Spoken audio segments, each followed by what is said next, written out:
आशीर्वादित शब्दाचा दिवस आला आहे. आज आपण बदलून जाऊ या उपदेश शीर्षकासोबत परमेश्वराच्या वचनांचा अभ्यास करणार आहोत.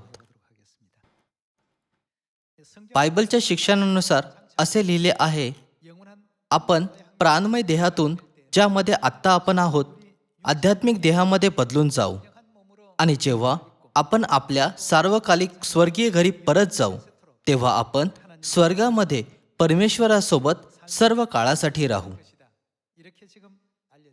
परमेश्वर आपल्याला हे देखील शिकवतात की त्यांनी आपल्याला नवीन कराराचे नियम दिले आहेत, म्हणजे आपल्याला बदलले जाऊ शकेल. जेव्हा आपण नवीन करारातील सर्व नियमांचे प्रामाणिकपणे पालन करतो, तेव्हा आपण या सुंदर परिवर्तनामध्ये भाग घेऊ शकतो, म्हणजे आपले परिवर्तन होईल. लोक म्हणतात की एका व्यक्तीला पूर्णपणे बदलण्यासाठी बऱ्याच गोष्टींना जाणीव करण्याची गरज आहे. त्यापैकी एक म्हणजे प्रेमाचा अर्थ. याची जाणीव झाल्याशिवाय की परमेश्वर आपल्यावर किती प्रेम करतात, आपण कधीही खरा ख्रिस्ती म्हणून पवित्र आणि भाविक जीवन जगू शकत नाही. जे लोक परमेश्वराच्या प्रेमाला समजतात व त्याची जाणीव करतात, ते परिश्रमपूर्वक प्रचार करू शकतात. जे लोक परमेश्वराच्या प्रेमाला समजतात, कधीही सुवार्तेचा प्रचार करण्यामध्ये संकोच करत नाहीत आणि ख्रिस्तावर विश्वास करणे आणि त्यांचे पालन करणे सोडित नाहीत, मग जरी कितीही छळ, अडचण आणि कष्ट त्यांच्या मार्गावर येवोत. प्रथम चर्चच्या संतांनी स्वतः ख्रिस्ताला वधस्तंभावर उंच करताना पाहिले होते. आपल्या पापांना क्षमा करण्यासाठी ख्रिस्ताद्वारे केलेल्या सर्व त्यागांमधून त्यांच्या प्रेमाची त्यांना जाणीव झाली. याच कारणामुळे ते भुकेल्या सिंहांचे अन्न झाले, अथवा मानवी मेणबत्तीसारखे जाळले जाऊन स्वेच्छेने आपला प्राण दिला. रोमन अत्याचारकांकडून छळले जात असूनही त्यांनी विश्वासाच्या मार्गावर चालणे सोडले नाही. त्यांच्या विश्वासाला या प्रकारे संपूर्ण, उत्साहित आणि उत्कट विश्वासामध्ये बदलण्याचे कारण परमेश्वराप्रती त्यांचे प्रेम होते. त्यांना परमेश्वराच्या प्रेमाची जाणीव झाली होती. आज मला तुम्हाला एका पौराणिक परिकथेची थोडक्यात आठवण करून देऊ द्या. तुम्हाला लोकप्रिय परिकथा ब्युटी अँड द बीस्ट माहीत आहे का? एक खूपच सुंदर राजकुमार राहत होता, पण तो राजकुमार खूप गर्विष्ठ होता. तो अहंकारी आणि स्वार्थी होता. तो फक्त आपल्याबद्दल विचार करीत असे. त्याने कधीही दुसऱ्याबद्दल विचार केला नव्हता. मग एके दिवशी एक अनपेक्षित बाहेरील व्यक्ती त्या महालामध्ये आला जेथे राजकुमार राहत होता. राजकुमाराने बाहेरील व्यक्तीवर लक्ष दिले नाही आणि त्याला महालाच्या बाहेर काढण्याचा आदेश देखील दिला. पण जसा त्याने त्याला बाहेर काढण्याचा आदेश दिला, त्याने त्याला शाप दिला आणि त्याला एका भीतीदायक प्राण्यामध्ये बदलून टाकले. तो एका भीतीदायक प्राण्यामध्ये बदलला गेला. राजकुमार आणि महालावर केलेल्या चेटकिनीच्या जादूमुळे तेथे राहणारे सर्व नोकर घरातील वस्तूंमध्ये, जसे घड्याळ, चहाची भांडी या प्रकारच्या वस्तूंमध्ये बदलले गेले. जादू काढून टाकण्यासाठी अशा अटी होत्या ज्या पूर्ण करण्याची गरज होती. राजकुमाराला अशा एका व्यक्तीला भेटले पाहिजे जो त्याच्यावर प्रेम करेल आणि त्यानंतर त्याला शिकले पाहिजे की प्रेम काय आहे. अट ही होती की प्राण्याला सुंदर राजकुमारामध्ये तेव्हाच बदलले जाऊ शकते जेव्हा तो प्रेम करायला शिकणार. त्याच्या भीतीदायक रूपामुळे सर्वजण राजकुमाराजवळ यायला किंवा त्याला पाहायला घाबरत असत. मग एके दिवशी त्याची भेट बेल नावाच्या एका सुंदर मुलीशी झाली. यानंतर प्राणी आणि बेल एकमेकांवर प्रेम करू लागले, जरी तो प्राणी कसाही दिसत असला. बेल नावाच्या एका सुंदर मुलीला भेटल्यानंतर जिच्यावर तो प्रेम करू लागला, तिच्याकडून तो प्रेम करायला शिकला आणि प्रेमाच्या खऱ्या अर्थाची पण जाणीव झाली. याचा परिणाम शेवटी तो एका सुंदर राजकुमाराच्या स्वरूपामध्ये बदलण्यायोग्य बनला, जसा तो पूर्वी होता. ही ब्युटी अँड द बीस्टची परिकथा आहे. जरी ही एक बालकथा आहे, मी तुम्हाला ही सांगितली कारण की बायबलच्या शिक्षणाचा संबंध जोडण्यासाठी आणि सहजपणे समजण्यासाठी ही सोपी कथा वाटते. की कसा आपला पापमय देह क्षणात निमिषांत बदलून जाईल आणि आपल्या मूळ स्वरूपातील आत्मिक देहामध्ये रूपांतर होईल. जेथवर आपला विश्वासाचा विषय आहे, आपल्याला स्वर्गीय पिता आणि स्वर्गीय माताच्या अगाध प्रेमाची जाणीव करायला हवी. म्हणजे आपल्यामध्ये एक कृपापूर्ण आणि संपूर्ण परिवर्तन घडू शकेल. बदलण्यासाठी आपल्याला अशा एका व्यक्तीला देखील भेटले पाहिजे ज्याच्यावर आपण प्रेम करतो. बायबलमध्ये लिहिलेल्या भविष्यवाणीनुसार परमेश्वराने आपल्याला शिकवले आहे की आपण देवदूतांच्या रूपामध्ये बदलून जाऊ, जसे आपण अगोदर सार्वकालिक स्वर्गाच्या राज्यामध्ये होतो. पण हा बदल घडण्यासाठी आपण बायबलच्या शिक्षणाप्रमाणे परमेश्वराच्या आज्ञा आणि विधींचे प्रामाणिकपणे पालन केले पाहिजे. आपल्या परिवर्तनाला शक्य बनवणारे घटक परमेश्वराच्या सर्व आज्ञांमध्ये सामावलेले आहेत. प्रथम चर्चच्या सर्व संतांजवळ सुरुवातीपासूनच इतका ठाम विश्वास नव्हता, पण जसे तसे ते ख्रिस्ताबद्दल शिकले आणि त्यांच्या शिक्षणाला जास्तीत जास्त पालन करण्यास सुरुवात केली. त्यांना जाणवले की येशूने स्वतःचा त्याग आणि वधस्तंभावर आपले रक्त यामुळे नाही सांडले कारण त्यांनी काही चूक केली होती, पण त्यांनी असे यामुळे केले कारण आम्ही स्वर्गामध्ये लाखो पाप केले होते.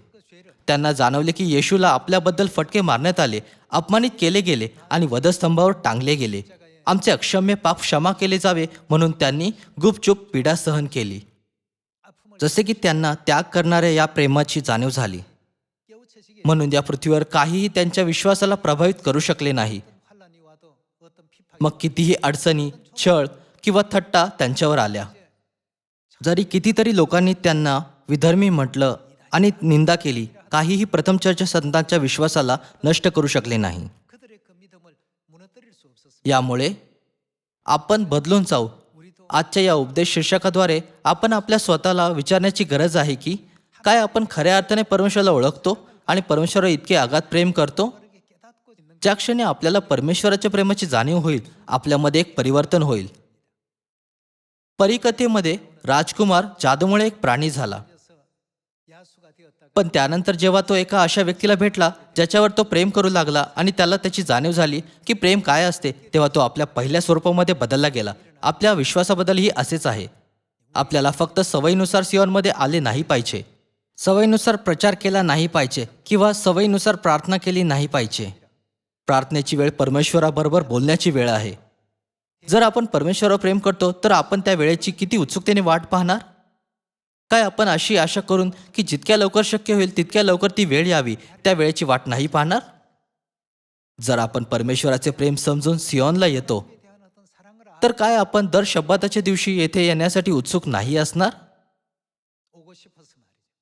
पण जर आपले परमेश्वरावर प्रेम नाही किंवा परमेश्वरावरचे आपले प्रेम कमी झाले आहे तर आपण शब्दात दिवस अथवा इतर पवित्र सणांपेक्षा या जगामधील गोष्टींना जास्त प्राधान्य देणार. आपल्याला जगी कार्य करणे आणि जगामधील लोकांना भेटणे यामध्ये परमेश्वराच्या आज्ञा पाळण्यापेक्षा जास्त आनंद मिळेल. जेव्हा परमेश्वरावरचे आपले प्रेम कमी होते तेव्हा आपण त्या राजकुमारसारखे होणार जो जादूमुळे शापित होता. बायबल आपल्याला सातत्याने शिकवते की परमेश्वर आपल्यावर किती प्रेम करतात. म्हणून आपल्यावरील परमेश्वराच्या प्रेमाला आपण फक्त बायबलमध्ये लिहिलेल्या शब्दांच्या रूपात नाही मानले पाहिजे. बायबल परमेश्वराचे प्रेमपत्र आहे जे आपल्याला हे व्यक्त करण्यासाठी लिहिले आहे की ते आपल्यावर किती प्रेम करतात आणि आपली किती काळजी करतात. परमेश्वर ते नाहीत ज्यांना फटके मारले, निंदा किंवा अपमानित केले पाहिजे होते, हो ना. जरी ते आपल्या पापांमुळे या कष्टाच्या मार्गावर चालले, काय आपण परमेश्वराला प्रेम करणारे मानतो. काय आपण खरोखर त्यांच्यावर प्रेम करतो. तुम्ही ज्यांच्यावर खरं प्रेम करता ते जेव्हा तुम्हाला काही सांगतात अथवा मदत मागतात तर काय तुम्ही लक्षावधी गोष्टींना ज्या तुम्हाला केल्या पाहिजे त्या बाजूला ठेवून याला करण्याचा सर्व परीने प्रयत्न करीत नाही. आता वेळ आली आहे की आपल्याला पुन्हा एकदा आपल्या विश्वासाचे परीक्षण केले पाहिजे आणि परमेश्वरावरील आपल्या प्रेमाच्या तापमानाला तपासले पाहिजे. या आपण योहान अध्याय 13 वर जाऊया. अध्याय 13 वचन 34. मी तुम्हास नवी आज्ञा देतो की तुम्ही एकमेकांवर प्रीती करावी. जशी मी तुम्हावर प्रीती केली तशी तुम्हीही एकमेकांवर प्रीती करावी.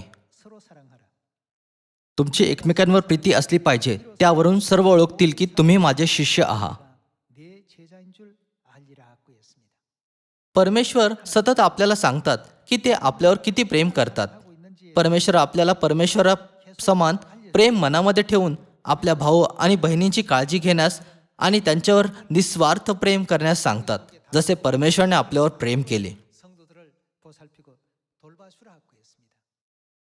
या आपण एक सोबत रोमकरासचे पुस्तक अध्याय 8 वचन 33 वाचू.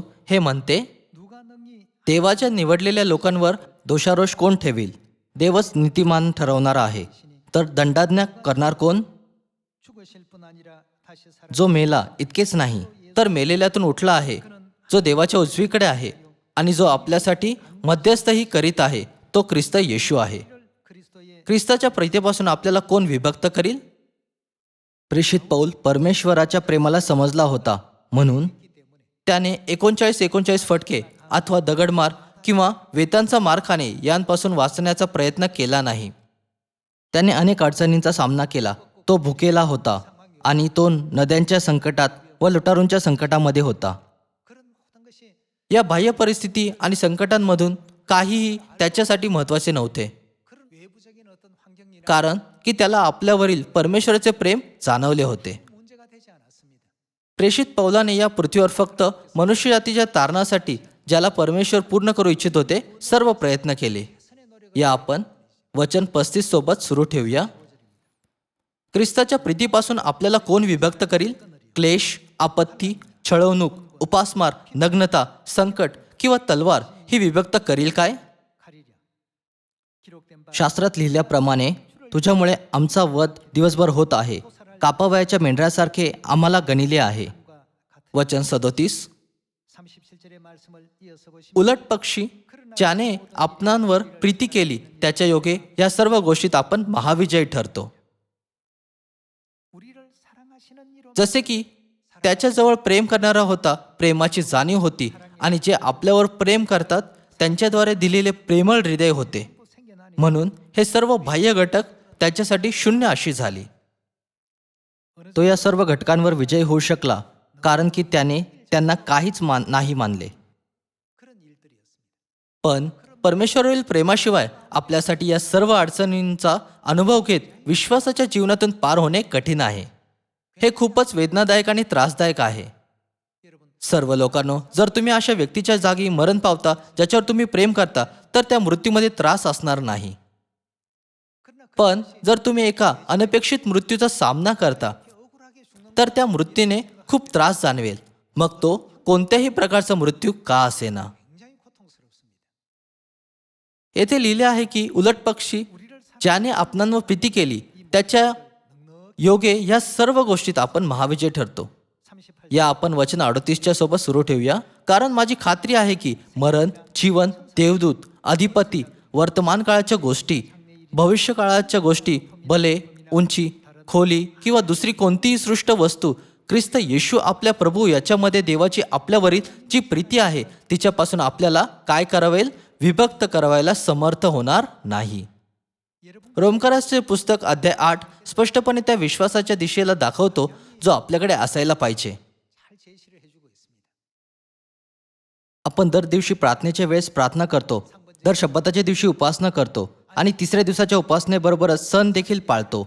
आपण हे सर्व करतो म्हणून आपण नेहमी विचार करतो आपण परमेश्वराच्या इच्छेनुसार आज्ञाधारकपणे सुवार्तेचे कार्य करत आहोत.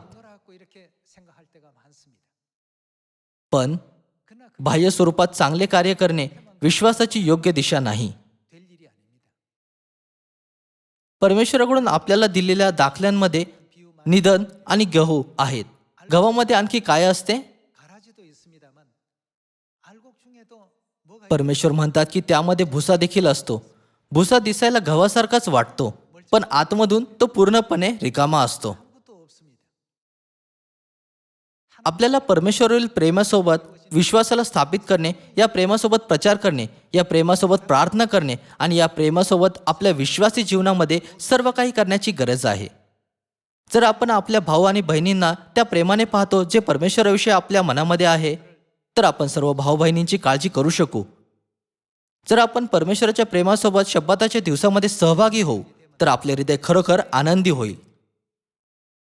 पण जर आपण परमेश्वरील प्रेमाशिवाय सवयीनुसार कार्य करणार आणि विधी आणि नियमांनी बांधले जाऊन फक्त यामुळे शब्दाचा दिवस पाळणार, कारण की आज शनिवार आहे, तर आपण आपल्या विश्वासी जीवनामध्ये हर्ष आणि आनंद शोधू शकणार नाहीत. जर तुम्ही असा विचार कराल, काय मला आज परत उपासना करायला जावे लागेल, माझी आराम करण्याची इच्छा आहे, तर आपल्याला चर्चमध्ये आल्यानंतरही आनंद वाटणार नाही. जर आपण आपल्या विश्वासी जीवनामध्ये परमेश्वरावरील प्रेमाविना काही कार्य करतो, तर आपण शेवटी विजय प्राप्त करू शकत नाही.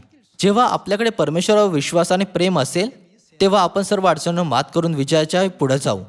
मग आपण हे म्हणण्यास योग्य असू, कोणतीही सृष्ट वस्तू ख्रिस्त येशू आपला प्रभू याच्यामध्ये देवाची आपल्यावरील जी प्रीती आहे तिच्यापासून आपल्याला विभक्त करण्यास समर्थ होणार नाही. आता आपण आत्मिक हिवाळी हंगामामध्ये आहोत, जेव्हा आपण सुवार्तेच्या आपल्या विश्वासी मार्गावर चालल्यानंतर चांगल्या परिणामांची कापणी केली पाहिजे. पण जर आपण सफरचंद किंवा नाशपात व गव्हाच्या आकारांचे आहोत पण आतून पोकळ आहोत अथवा आतमध्ये धान्य नाही, तर ही एक मोठी समस्या होईल. हा परिणाम शक्यतो तेव्हा होईल जेव्हा आपण परमेश्वराच्या प्रेमाला न जाणता किंवा न समजता सुवार्तेचे कार्य करणार. म्हणून या आपण परमेश्वराला समजून घेऊन आपल्या खऱ्या विश्वासाला निर्माण करू. जेव्हा आपण प्रार्थना करतो तेव्हा हा परमेश्वराबरोबर ज्यांच्यावर आपण प्रेम करतो प्रेमाच्या संदेशाला आदान प्रदान करण्याची वेळ आहे. जेव्हा आपण अडचणींचा सामना करतो तेव्हा परमेश्वराला असे म्हणून की परमेश्वर कृपया हे दूर करा, परमेश्वराला फक्त एका जादूगाराप्रमाणे नाही समजले पाहिजे. अर्थातच परमेश्वराकडे आपल्या कठीण अडचणींना सोडवण्याचे सामर्थ्य आहे, पण आपल्याला याबाबत विचार केला पाहिजे की परमेश्वर आम्हा पापी लोकांवर किती प्रेम करतात.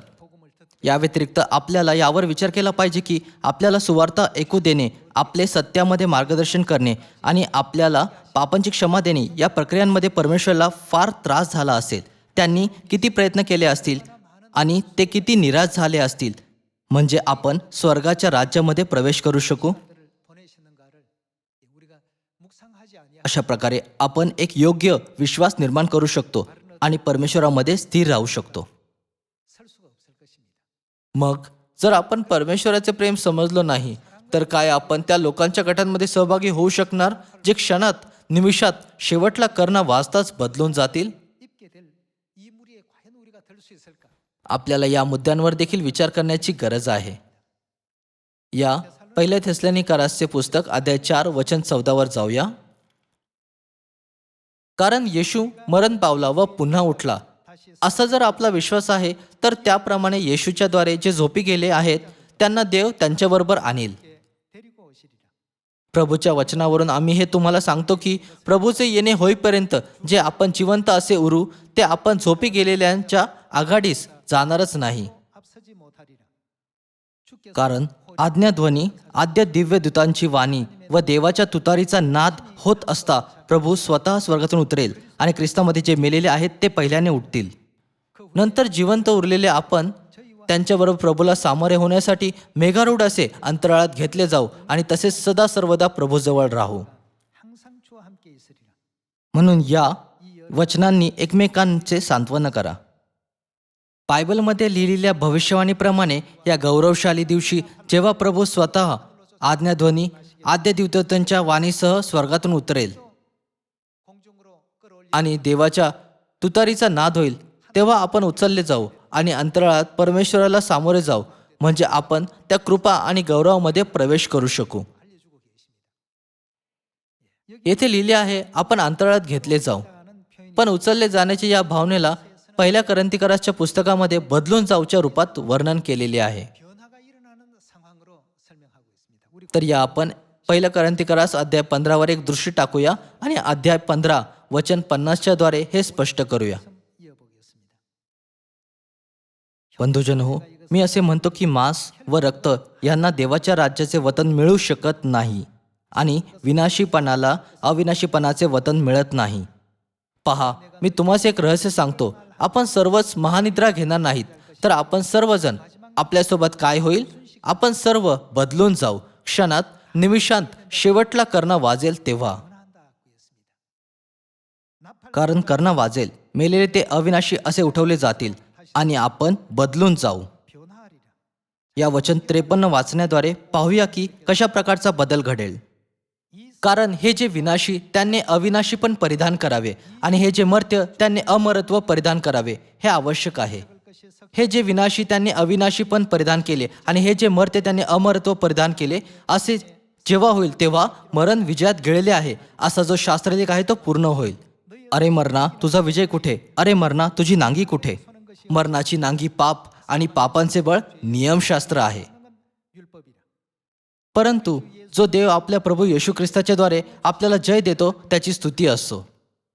म्हणून माझ्या प्रिय बंधूंनो, प्रभूमध्ये तुमचे श्रम व्यर्थ नाहीत हे तुम्ही जाणून आहात. म्हणून तुम्ही स्थिर व अढळ व्हा आणि प्रभूच्या कामात सर्वदा तत्पर असा. बायबल साक्ष देते की परमेश्वरामध्ये आपले श्रम व्यर्थ नाहीत. शेवटला करणा वाचताच काय होईल? असे म्हटले आहे, सर्व बदलून जाऊ आणि हे क्षणात, निमिषांत, शेवटला करणा वाचताच होईल. असे पण म्हटले आहे, आपला विनाशी देह अविनाशी देहामध्ये बदलून जाईल आणि मर्त्य ते अमरत्व परिधान करतील. याचा अर्थ आहे की आपण आपले मूळ स्वरूप पुन्हा प्राप्त करणार. असे अनेक घटक आहेत जे आपल्याला बदलू शकतात, पण या जगामध्ये एकमेव घटक जो आपल्यामध्ये एक मोठा बदल घडवू शकतो तो प्रेम आहे. याच्याशी निगडीत या कलसीकारासचे पुस्तक अध्याय 3 वचन 5 मध्ये परमेश्वराची शिकवण पाहूया. तर पृथ्वीवर तुमचे अवयव म्हणजे जारकर्म, अमंगळपणा, कामवासना, कुवासना व लोभ याला मूर्तीपूजा म्हणावे, हे जीवे मारा. त्यामुळे देवाचा कोप होतो. तुम्हीही पूर्वी त्या वासनात जगत होता, तेव्हा त्यांमध्ये तुम्ही चालत होता. परंतु आता क्रोध, संताप, दुष्टपण, निंदा व मूर्खाने शिवीगाळ करणे ही सर्व आपणांपासून दूर करा. एकमेकांशी लबाडी करू नका, कारण तुम्ही जुन्या मनुष्यास त्यांच्या कृतीसह काढून टाकले आहे आणि आपण कोणाला धारण केले आहे? जो नवा मनुष्य आपल्या निर्माणकर्त्याच्या प्रतिरूपाप्रमाणे पूर्ण ज्ञानात नवा केला जात आहे, त्याला तुम्ही धारण केले आहे. येथे परमेश्वर म्हणतात, पृथ्वीवरील तुमचे अवयव जीवे मारा. याचा अर्थ आहे की भ्रष्ट मानसिकता, जगिक स्वभाव आणि ह्यांसारख्या गोष्टींना सोडले पाहिजे. परमेश्वर असे पद म्हणतात की आपल्याला जुन्या मनुष्यास त्याच्या कृतीसह काढून टाकून नव्या मनुष्याला धारण केले पाहिजे. काय याचा अर्थ नाही का की आपल्याला गोष्टींमधील राजकुमाराप्रमाणे प्राण्याचा मुखवटा काढून टाकला पाहिजे आणि आपल्या खऱ्या स्वरूपामध्ये बदलले पाहिजे? या आपण सर्वजण आपल्या मूळ स्वरूपामध्ये बदलूया. या इफिसिकरासचे पुस्तक अध्याय 4 वचन 19 वर जाऊया. ते कोडके झाल्यामुळे त्यांनी हावरेपणाने सर्व प्रकारची अशुद्धता करण्यासाठी स्वतःला कामातुरपणास वाहून घेतले आहे. परंतु तुम्ही अशा प्रकारे ख्रिस्ताविषयी शिकला नाहीत. तुम्ही तर त्यांचेच ऐकले असेल व येशूच्या ठायी जे सत्य आहे त्याप्रमाणे तुम्हाला त्याच्यामध्ये शिक्षण मिळाले असेल. ते असे की तुमच्या पूर्वीच्या आचरणासंबंधी जो जुना मनुष्य त्याचा तुम्ही काय केले पाहिजे? त्याग करावा. तो कपटाच्या वासनांनी युक्त असून त्याचा नाश होत आहे आणि तुम्ही आपल्या मनोवृत्तीत नवे केले जावे. ते असे की तुमच्या पूर्वीच्या आचारसंबंधी जो जुना आणि सत्यापासून निर्माण होणारे नीतिमत्व व पवित्रता यांनी युक्त असा देवसदृश्य निर्माण केला. काय धारण करावा? नवा मनुष्य धारण करावा. आपण ज्या जादूच्या अधीन आहोत त्याला तोडण्यासाठी बायबल आपल्याला कपटाच्या वासनांनी युक्त असा जो जुन्या मनुष्याच्या त्याग करण्याचा आणि परमेश्वराद्वारे दिले गेलेले स्वर्गीय नियमांना प्रामाणिकपणे पाळून आपला मूळ स्वभाव म्हणजे देवदूतांच्या स्वभावामध्ये बदलण्याचा आदेश देत आहेत. ते स्वर्गीय नियम काय आहेत जे परमेश्वराने आपल्याला या गोष्टी पूर्ण करण्यासाठी दिले आहेत? ते नवीन कराराचे नियम आहेत. जेव्हा येशूने नवीन कराराची स्थापना केली तेव्हा त्यांनी वल्हांडणाची भाकर व द्राक्षरस देताना असे म्हटले नाही ही भाकर माझे शरीर आहे आणि हा प्याला माझे रक्त आहे. आपण हे लक्षात ठेवले पाहिजे की परमेश्वराने आपल्या मांस व रक्ताद्वारे आपल्याला वाचवले आहे. आपल्याला फक्त असा विचार करून वल्हांडणाच्या सणामध्ये सहभागी नाही व्हायला पाहिजे, मी भाकरीचा एक तुकडा खात आहे आणि द्राक्षरस पीत आहे, कारण की ही परमेश्वराची परंपरा आहे. अर्थातच जेव्हा आपण आत्मिक रूपात तरुण असतो तेव्हा आपण फक्त आज्ञांची काळजी करणार, पण आता आपल्याला परमेश्वराच्या आगाध प्रेमालाही शोधण्यास निपुण झाले पाहिजे, जे आज्ञांमध्ये समावले आहे. जेव्हा आपण असा विचार करतो, जसे पिता आणि मातांनी आपल्यासाठी स्वतःचे समर्पण केले आहे, तसेच मीही स्वतःला सुवार्तेच्या कार्यामध्ये कसे समर्पण करू शकतो, तर सुवार्ता चांगल्या प्रकारे केली जाऊ शकते. याप्रमाणे आपण सर्व त्या लोकांच्या गटाचा भाग बनण्यास समर्थ होणार, जे शेवटला करणा वाचताच क्षणात निमिषात बदलून जातील. हो ना? आपल्यामध्ये सहजपणे बदल घडू शकत नाही. आपल्याला आपल्या अंतःकरणापासून प्रामाणिकपणे परमेश्वरावर प्रेम करण्याची गरज आहे. कृपया लक्षात ठेवा की ज्या वेळेस तुम्ही प्रार्थना करता ती त्यांच्याबरोबर बोलण्याची वेळ आहे ज्यांच्यावर तुम्ही प्रेम करता. तुम्हाला किती उत्साहाने या आनंदित क्षणाची वाट पाहिली पाहिजे. जरी आपण अशा परिस्थितीमध्ये आहोत जेथे आपल्या आजूबाजूला कोणी आपला तिरस्कार करतात आणि चर्च जाण्यामुळे आपली थट्टा करतात, जर आपल्याजवळ परमेश्वरासाठी प्रेम आहे तर आपण अशा बाहेरील वातावरणाने कधीच डगमगणार नाही. बायबलमध्ये हे लिहिले आहे की ख्रिस्ताच्या प्रीतीपासून आपल्याला कोण विभक्त करील? क्लेश, आपत्ती, छळवणूक, उपासमार, नग्नता, संकट किंवा तलवार ही विभक्त करतील काय? आपल्याला परिपक्व होण्याची व दयाळू विश्वास ठेवण्याची गरज आहे.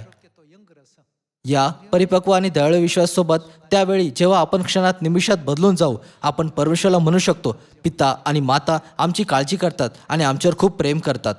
तुमच्या असीम प्रेमाबद्दल धन्यवाद. मी आज याप्रमाणे बदलण्यामध्ये समर्थ आहे. या पाप्याला एका धार्मिक स्वभावामध्ये बदलण्याची परवानगी दिल्याबद्दल मी पिता आणि माताला अत्यंत धन्यवाद आणि गौरव देतो.